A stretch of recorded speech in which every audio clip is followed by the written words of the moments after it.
Hello students, I am your SST teacher Maya Gurani. So let's start our new chapter, that is the new kings and kingdom. In this chapter what we are going to understand that many dynasties that have emerged in 17th century.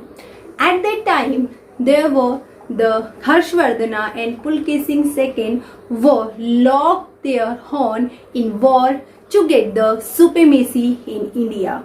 Alright, and under the Harshvardhana regime, the Kannauj that became the center of political development in North India, and we can see the disintegration of Harshvardhana empire after the death of Harshvardhana, and these new kingdom they came to acquire the Kannauj.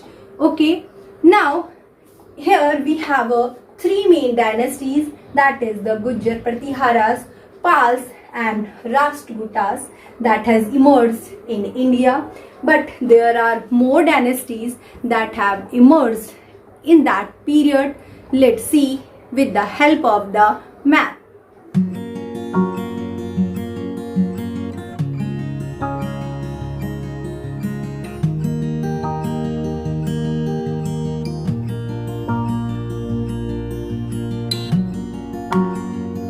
So let's talk about the emergence of new dynasties.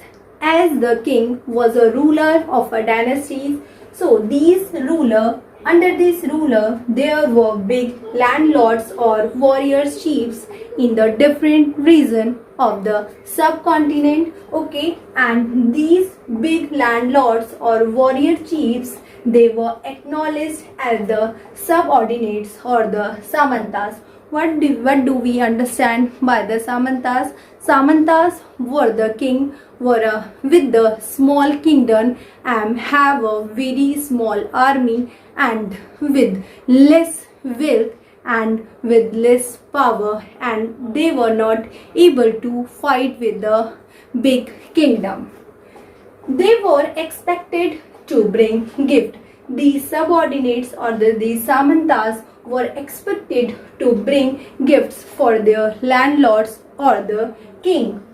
They provide military support to the king, as these samantas, these kings have a army as well in their kingdom, so they are supposed to provide the military support to the king in any of the war. But situation changed after the samantas gained power and wealth, and the situation was turned when these samantas gained power and wealth. What has happened? They declared themselves to be Mahasamanta or Mahamandeshwara. They declared themselves as they are the Mahasamanta and Mahamandeleshwara.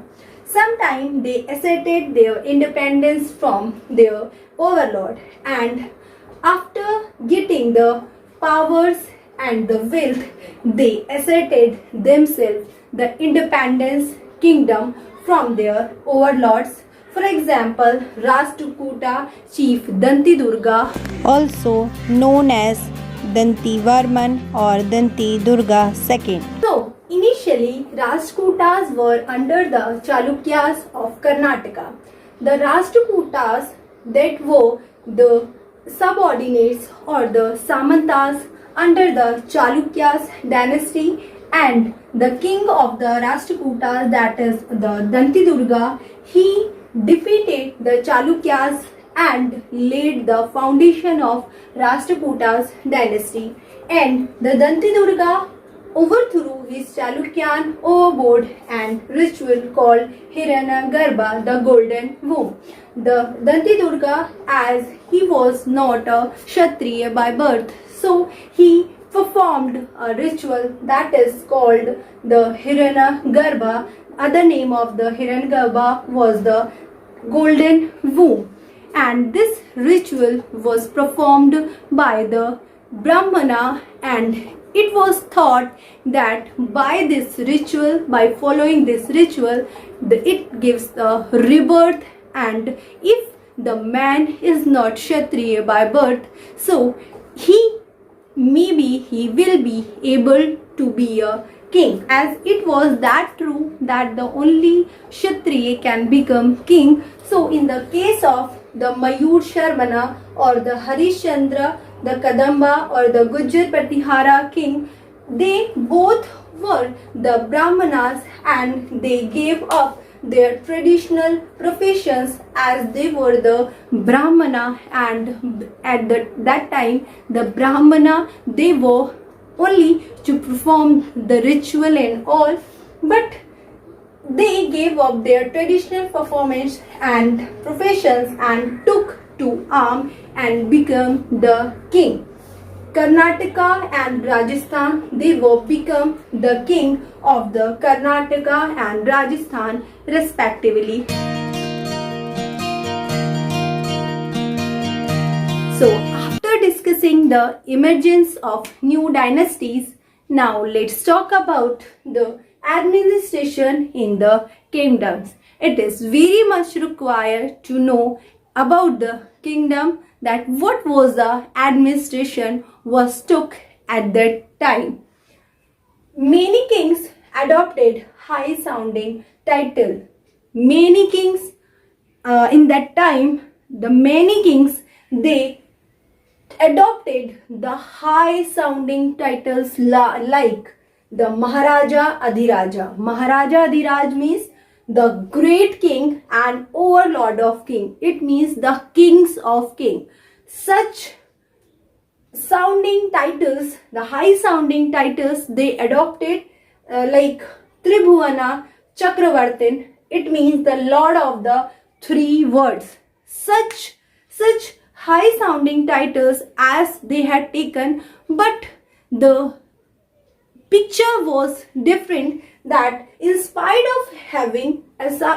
of adopting such titles, these rulers, they shared their power with the Samantas, peasants, traders and Brahmanas for effective administration, because it is impossible and it is not feasible for one ruler to rule all over the country and all over the states, and it is very difficult to administrate it. So it is very much required to divide the power, as he has given the power, the ruler was given the power to Samantas, peasants, traders and Brahmanas for effective administration. So why the kings are sharing their power? It is because of the resources. Resources were obtained from the producers. Who are the producers? The producers were artisans, peasants and these cattle keepers. The peasants are the people who have this small piece of land for agriculture, and these cattle keepers are the people that keep the animals with them. So these producers are supposed to give money, because they were compelled to surrender a part of what they produced as tax, sometimes claimed as a rent. These people are forced to surrender a part of the money they produce in a day or in a month, sometime as a tax or sometime they claimed as a rent. And the money they collected, the revenue, as a revenue from the traders.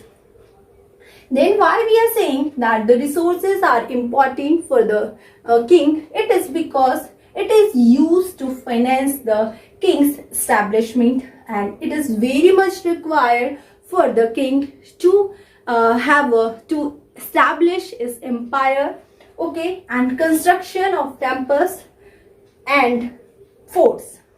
And it is also used to fight wars, and it is very much required that we should have money to fight wars, to which we were in turn expected to lead the acquisition of wealth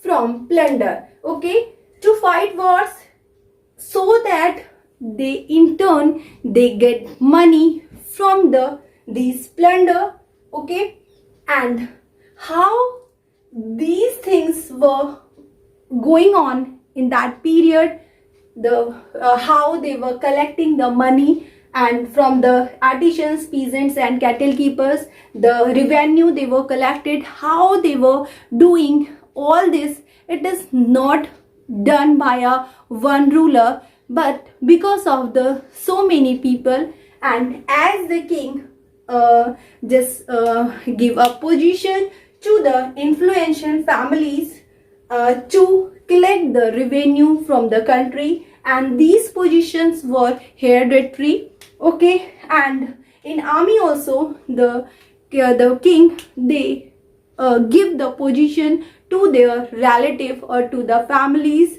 they were acquainted to. So we can say these in the army also, the positions were hereditary. So where we are getting such records and such things, now we will come to know this.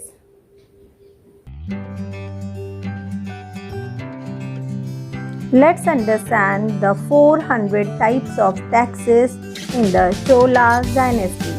The inscriptions of the Cholas were ruled in Tamil Nadu refer to more than 400 terms for different kinds of taxes. The most frequently mentioned tax is viti, taken not in cash but in the form of forced labor, and kadimai or land revenue. There were also taxes on thatching the house, the use of ladder to climb palm trees, a cash on succession to family property, etc.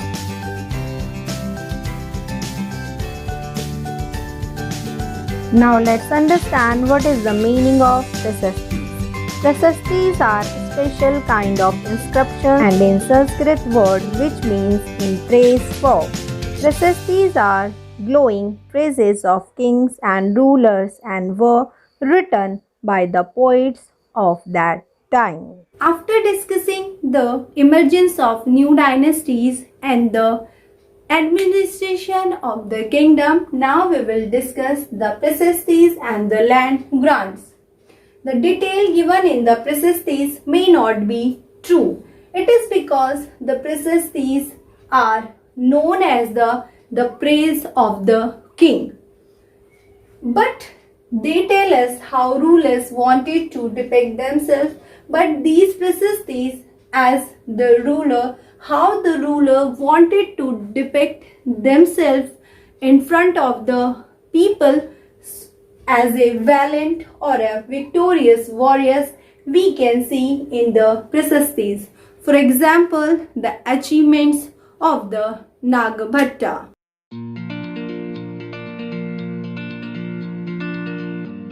Many rulers described their achievements in Prashastis. One Prashasti written in Sanskrit and found in Gwalior, Madhya Pradesh describes the exploits of Nagbhatta, a Pratika king, as follows. The king of Andhra, Sindhava, Sindh, Vidarbha, the part of Maharashtra, and Kalinga, part of Orissa, fell before him even as he was a prince. He won a victory over Chakrayudha, the ruler of Kannauj. He defeated the king of Vanga, part of Bengal, Anarta, part of Gujarat, Malwa, part of Madhya Pradesh, Tirtha, forest peoples, Turuska, Turks, Vasta, Matsya, both kingdoms in North India. Let's understand more about the Prashastis. Prashastis are which may not be literally true, but they tell us how rulers of that time wanted to illustrate themselves. And if the king liked the Prashastis, they gave land as a gift to the Brahmanas, with records of it on copper plates. Kalhana was a famous writer who wrote a long Sanskrit poem, Rajatangani, the River of Kings, on kings of Kashmir by using variety of sources such as inscriptions, documents, eyewitness accounts, and earlier histories. He was usually critical about ruler and their politics. That's all for this video. In our upcoming videos, we will be discussing the warfare for wealth.